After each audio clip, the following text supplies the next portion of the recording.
त्यांचे उत्कृष्ट मार्गदर्शक संजय राऊत यांना स्वप्न पडल्यामुळे त्यांनी हे मार्गदर्शन किंवा ह्या सूचना उद्धव साहेबांना केल्या असतील. कदाचित हे स्वप्न त्यांना मागच्या काळात पडलं असतं तर आज शिवसेनेची अशा पद्धतीची वाताहत झाली नसती. बाळासाहेबांचे स्मारक जे आहे त्यावरून काल बोलताना रामदास कदम म्हटले की उद्धव ठाकरेंनी बाळासाहेबांच्या विचारांना कायमा पाहिली आहे, त्यांना स्मारकाची गरज नाही, त्यांना फक्त ती जागा पाहिजे.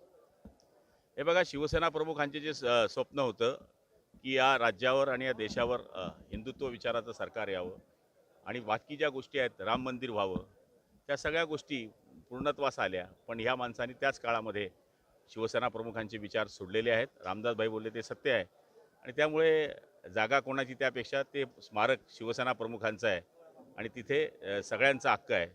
त्यामुळे कोणी म्हणू शकत नाही की शिवसेना प्रमुखांचं स्मारक हे माझं आहे. शिवसेना प्रमुखांचं स्मारक हे सगळ्यांचं आहे. भाऊ, बाळासाहेब ठाकरेंच्या स्मारकावरून अध्यक्षांची हकालपट्टी म्हणजे उद्धव ठाकरेंची हकालपट्टी करावी अशी रामदास कदमांनी म्हटलेलं आहे. ते आमचे नेते आहेत, त्यांची मागणी आहे, त्याबद्दल ते विचार करतील उद्धव साहेब.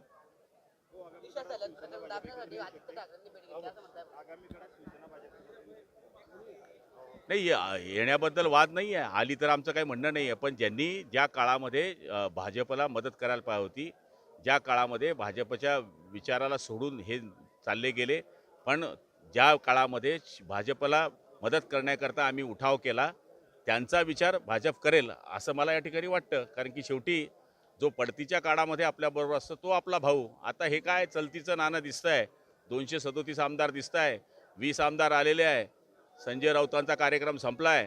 त्यामुळे आता युती होईल नाही होईल हा विषय जरी असला तर मला वाटत नाही की भारतीय जनता पार्टी शिवसेनेला जवळ करेल.